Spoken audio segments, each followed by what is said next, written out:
नमस्कार मंडळी, मी वैभव कुलकर्णी आणि तुम्ही बघत आहात स्वनिर्मिती. आज आपण सिनेमाबद्दल बोलणार आहोत. खरं म्हणजे जेव्हापासून हा व्लॉग मी सुरू केला आहे तो सुरू केला आहे मुळात सिनेमाबद्दल बोलण्यासाठी.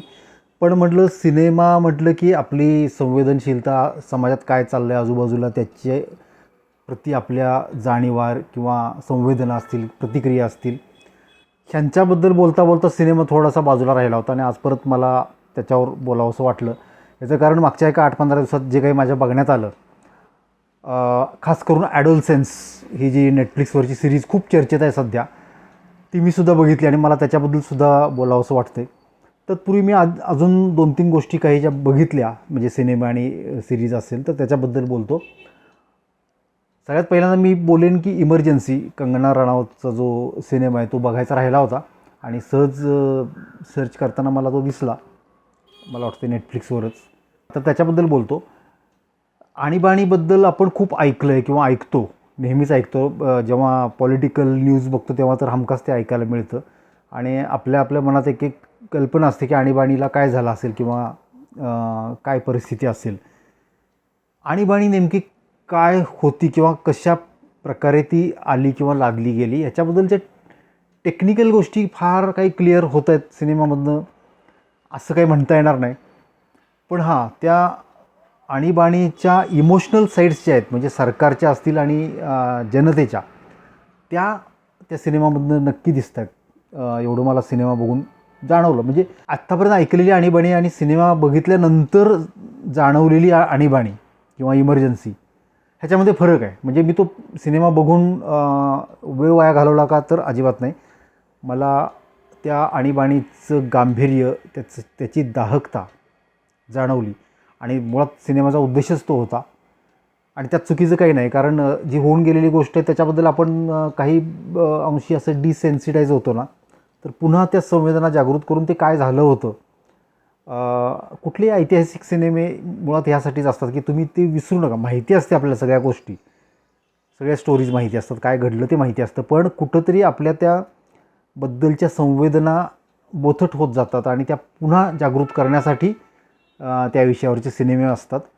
तर त्या दृष्टीनं इमर्जन्सी मी बघितला, ते खूप चांगलं झालं असं मला स्वतःला वाटते. सिनेमा म्हणून मी त्याचं काही परीक्षण करत नाही आहे.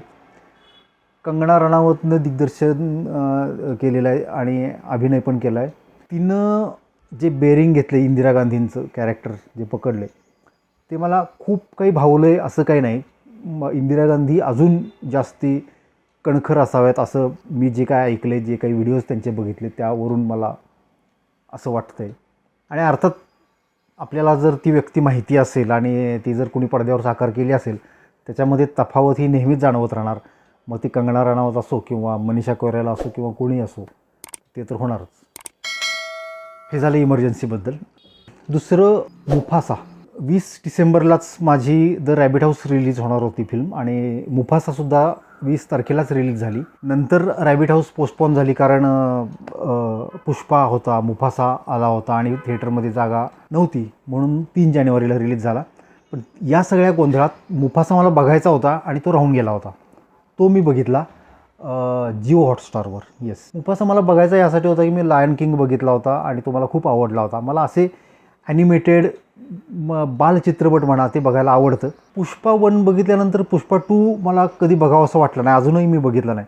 पण द लायन किंग बघितल्यानंतर मुफासा मला नक्की बघावासा वाटला होता आणि तो मी बघितला. मला असं वाटतं की मी वेळ वाया घालवला आणि तुम्हाला जर तो बघायचा असेल, राहून गेला असेल, तर मी तुम्हाला सुचवेन की तुम्ही नका बघू. पाहिजे तर द लायन किंग आणि एकदा बघा, 2 वेळा बघा, पण मुफासा बघण्यात वेळ नका घालू.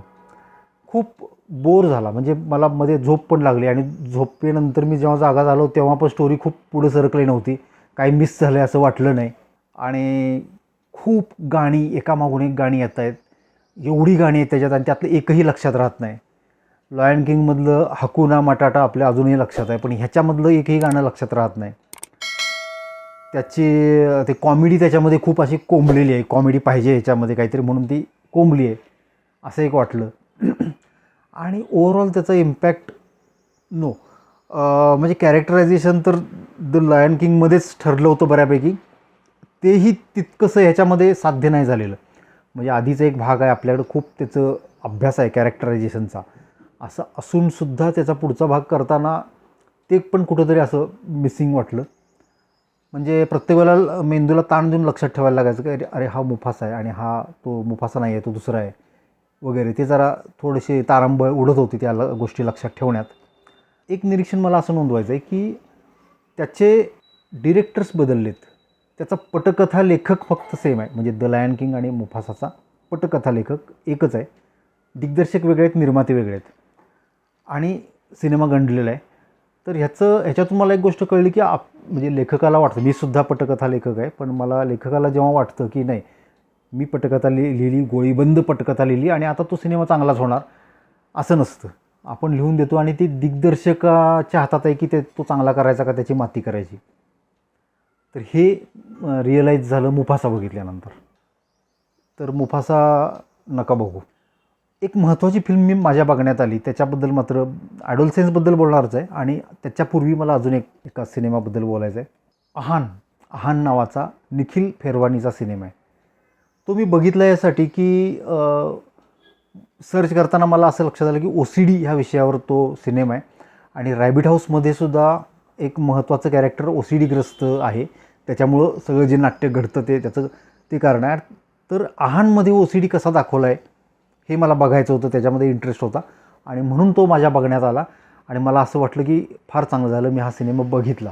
चांगलं झालं हे वाटण्याचं दुसरं कारण असं आहे की तो पण असा एक छोट्या बजेटचा चांगला सिनेमा, चांगला कंटेंट अशा कॅटेगरीतला होता ज्याच्यावर नेहमीच अन्याय होत असतो. प्रेक्षकांकडून नाही, पण सिनेमा प्रेक्षकांपर्यंत पोहोचवणारी जी यंत्रणा आहे त्याच्याकडून. म्हणजे जसं शेतकरी आणि शेतमालाची बाजारपेठ ह्याच्यामध्ये एक एजन्सी असते ना, जी नेहमी दोन्ही बाजूंवर अन्याय करत असते, सिनेमाच्या बाबतीतही तसंच आहे. तर चांगला कंटेंट आहे पण त्यांच्याकडे जर बजेट कमी आहे तर त्या गोष्टी किंवा तो कंटेंट लोकांपर्यंत पोहोचत नाही. त्या कॅटेगरीतला तो सिनेमा होता आणि ते मला बघितल्यानंतर जाणवलं आणि मला आनंद झाला की चला हा सिनेमा मी बघितला. त्याच्यामध्ये रजित कपूर पण एका छोट्याशा भूमिकेत आहे, पण मेन भूमिकेत आहे आरिफ जकारिया, ज्याला OCD आहे. पण त्याच्याहीपेक्षा एक खूप महत्त्वाची भूमिका आहे त्याच्यामध्ये आहे अबुली मामाजी. अबुली मामाजी हा जो आर्टिस्ट आहे त्याला डाऊन सिंड्रोम आहे आणि त्यानं जे कॅरेक्टर केलं ते सुद्धा अर्थात डाऊन सिंड्रोम असलेल्या एका मुलाचं किंवा युवकाचं असं म्हणता येईल ते केलेलं आहे. ते शेजारी राहत असतात. एका बाजूला OCD-ग्रस्त आरिफ जकारियानं साकारलेलं ते कॅरेक्टर आणि दुसऱ्या बाजूला अबुली मामाजीनं साकारलेलं तो डाऊन सिंड्रोम झालेला मुलगा, म्हणजे जन्मताच डाऊन सिंड्रोम असलेला मुलगा. अतिशय सुंदर फिल्म आहे आणि अबुली मामाजीनं जे काम केलं आहे ना ते अफलातून केलं आहे. म्हणजे मुळात आपल्याला डाऊन सिंड्रोम आहे पण आपल्या संवेदना जागृत आहेत आणि हे असताना ते कॅरेक्टर करताना, स्वतःचंच कॅरेक्टर स्वतः करताना जी एक मॅच्युरिटी लागते, म्हणजे डाऊन सिंड्रोम आणि मॅच्युरिटी तुम्हाला कदाचित ते खूप त्याच्यामध्ये अंतर वाटेल, पण नाही मला ते सांगावं लागेल की ती जी मॅच्युरिटी लागते समजून घेण्याची आणि ते करण्याची, पॅशनेटली करण्याची, ती मला त्याच्यामध्ये जाणवली. आणि त्याचा जो आनंदी स्वभाव आहे, जे दिसेल त्याच्यामध्ये कसं ते एन्जॉय करायची कुठलीही गोष्ट, एखादा खाद्यपदार्थ असेल, एखादी सिच्युएशन असेल, अवघड सिच्युएशन असेल, त्याच्या बुद्धीच्या म्हणजे कमतरतेमुळं आलेली असेल किंवा कुठल्याही सामाजिक परिस्थितीमुळं ती कशी एन्जॉय करायची हे आपल्याला म्हणजे आपलं आय ओपनिंग म्हणता येईल असं ते कॅरेक्टर अबुली मामाजीनं केलेलं आहे. आरिफ जकारियाचं पण खूप चांगलं काम आहे आणि ह्या दोघांच्या मध्ये असलेली आरिफ जकारियाच्या बायकोचा रोल जिनं केला आहे ती म्हणजे निहारिका सिंग, जी एकाच वेळेला दोघांना हँडल करत असते आणि ते दोघांचा कधी ताळमेळ जमत नसतो. तर बाकीची गोष्ट मी सांगणार नाही, तुम्ही जरूर बघा. बुक माय शोवर ह्याचं स्ट्रीमिंग आहे, बाय ऑर रेंट अवेलेबल आहे ती फिल्म. अजून पण काही OTTवर किंवा डिजिटल प्लॅटफॉर्म्सवर असेल.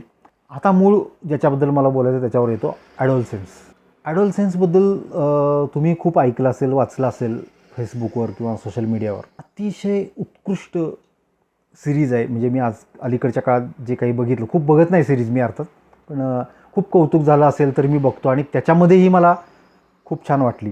मला बघण्यापूर्वी दुर्दैवानं हे कळलं होतं की ते वन शॉट आहे, एक एपिसोड एकाच शॉटचा आहे. हे मला कळायला नाही पाहिजे होतं असं मला बघितल्यानंतर वाटलं, कारण मी विसरत होतो की ही वन शॉट आहे. मला असं रेग्युलर फिल्मसारखी वेगवेगळे शॉट्स घेऊन बनवलेली ती फिल्म अशी वाटत होती. आणि मी सतत विसरत होतो की वन शॉट आहे, आणि जेव्हा लक्षात येत होतं त्यावेळेला अचंबित होत होतो, कारण मध्येच ड्रोन शॉट होता, तो कॅमेरा गाडीत जातो, गाडीबरोबर ट्रॅव्हल करतो, गाडीच्या बाहेरून ट्रॅव्हल करतो, आणि अचंबित करणारी ही गोष्ट आहे की आणि कुठेही वन शॉट आहे तर कंपोजिशन जरा कॉम्प्रोमाइज झालेलं आहे किंवा कलर्स कॉम्प्रोमाइज झाले. अर्थात ते DIमध्ये पण त्या गोष्टी केल्या असतील, पण कंपोजिशन ही जी बेसिक गोष्ट आहे किंवा फोकसिंग ही कशी शक्य आहे? सलग 1 तास कॅमेरा सुरू आहे आणि फोकस हल्लेला आहे, कंपोजिशन प्रत्येक फ्रेम छानच दिसते तरीसुद्धा. बरं, मी नंतर ते मेकिंग वगैरे बघितलं, त्यात मला कळलं की ॲटो फोकस नाही केलेलं, ते फोकस पुलर आहे त्यांच्याबरोबर सतत, म्हणजे मॅन्युअल फोकसिंग आहे, आणि तरीसुद्धा कसं शक्य आहे? त्याच्यामध्ये विशेष कौतुक तर त्या सिनेमॅटोग्राफरचं केलंच पाहिजे. मॅथ्यू लेविस त्याचं नाव आहे. आणि नंबर 2ला विशेष कौतुक केलं पाहिजे त्या मुलाचं, ज्यानं ते खूप मध्यवर्ती भूमिका केली 13 वर्षाच्या मुलाची. तो असेल 14-15 वर्षाचा, पण त्यानं 13 वर्षाच्या मुलाची भूमिका केली आहे. पण 14-15 हे सुद्धा खूप जास्त वय नाही की ज्या प्रगल्भतेनं त्यानं ती भूमिका साकारली आहे. अप्रतिम. म्हणजे कसं, ठीक आहे, एक शॉट जर घ्यायचा असता तर कदाचित त्या गोष्टी सहज शक्य होत्या, पण किती त्यानं ते कॅरेक्टर समजून घेतलं असेल, त्या सिच्युएशन्स समजून घेतल्या असतील डिरेक्टरकडून, आणि त्याची किती प्रॅक्टिस केली असेल.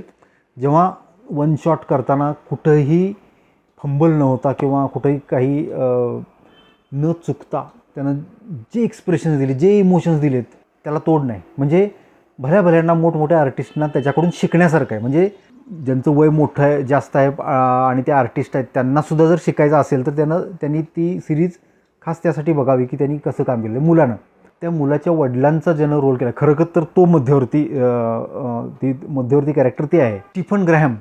तर स्टीफन ग्रॅहमचा सुद्धा अभिनय तितकाच कौतुकास्पद आहे, पण त्यांचं त्या अनुभव मोठा आहे, त्यामुळं आपण ते म्हणू असं की चला ठीक आहे, त्यांना ते शक्य आहे. पण त्या लहान मुलाचं त्याच्या वयाच्या मानाने, त्याच्या अनुभवाच्या मानाने त्यानं जे काम केलं आहे त्याला खरंच तोड नाही. स्टीफन ग्रॅहमचं कामसुद्धा अफलातून आहे. अनप्रेडिक्टेबल असं काम केलं त्यानं, असं म्हणता येईल स्टीफन ग्रॅहमनं. आणि ह्याचं कारण एक मला असं जाणवलं की तो याचा लेखक आहे, ॲडोलसेन्सचा लेखक पण तो आहे. त्याच्यामुळे त्याला ते कॅरेक्टर नीट कळलेलं आहे आणि त्याच्यामुळे त्यानं ते खूप चांगलं साकारलं आहे. अप्रतिम काम केलं आहे. डिरेक्टर फिलिप म्हणून काहीतरी तो डिरेक्टर आहे. अप्रतिम, कारण ज्या पद्धतीनं सगळ्यांच्याकडून त्यांनी कामं करून घेतली आहेत त्याला तोड नाही. आता ॲडोलसेन्स वन शॉट करायची काही गरज होती का? तर असं काही नाही की नाही, वेगवेगळे शॉट्स घेऊन केली असती तरी चाललं असतं, पण ते चॅलेंजिंग होतं वन शॉट करणं. आणि ते किती चॅलेंजिंग आहे, म्हणजे एक त्याचा विक्रम होतो आणि त्याच्याबद्दल एक क्युरिओसिटी लोकांच्या मनात येते आणि लोक ते बघतात. ह्याच्यासाठी ते कदाचित केलं असेल, पण ते केलं नसतं तरीसुद्धा ती सिरीज तेवढीच ग्रेट ठरली असती असं मला वाटते. पण ठीक आहे, ते वन शॉट केल्यामुळं पण त्यांची वेगळी कलाकृती म्हणून मांडणी झाली. त्याचा फायदाही झाला का अर्थात स्टोरी टेलिंगला, की आपली लिंक कुठंच तुटत नाही. सतत आपण 1 तास त्या तणावग्रस्त वातावरणात त्यांच्याबरोबर असतो, त्या कथेचा एक भाग होऊन जातो. तर त्याच्यामुळं ते चांगलंच आहे. ॲडोलसेन्स तर नक्कीच बघा. आहान आवर्जून बघा, कारण एक कमी बजेटची असली तरी चांगला कंटेंट असणारी, आणि ज्या सिनेमांना आपल्यासारख्या ऑडियन्सची गरज आहे आणि आपलं कर्तव्य की असे सिनेमे बघणे, म्हणून कर्तव्य भावनेतून पण बघा आणि एक चांगला कंटेंट बघायला मिळावा म्हणून पण बघा. आहान जरूर बघा. मुफासा अवॉइड करा. इमर्जन्सी तुम्हाला समजून घ्यायची असेल की इमर्जन्सीचा काळ कसा होता आणि काय गोष्टी घडल्या, तर इमर्जन्सी जरूर बघा. पुन्हा भेटू नवीन एखादा सिनेमा घेऊन, नवीन काही बघायला मिळालं तर. तोपर्यंत धन्यवाद. आणि आवडला असेल तर लाईक करा, शेअर करा. चॅनल अजून सबस्क्राईब केलं नसेल तर जरूर सबस्क्राईब करा. थँक्यू.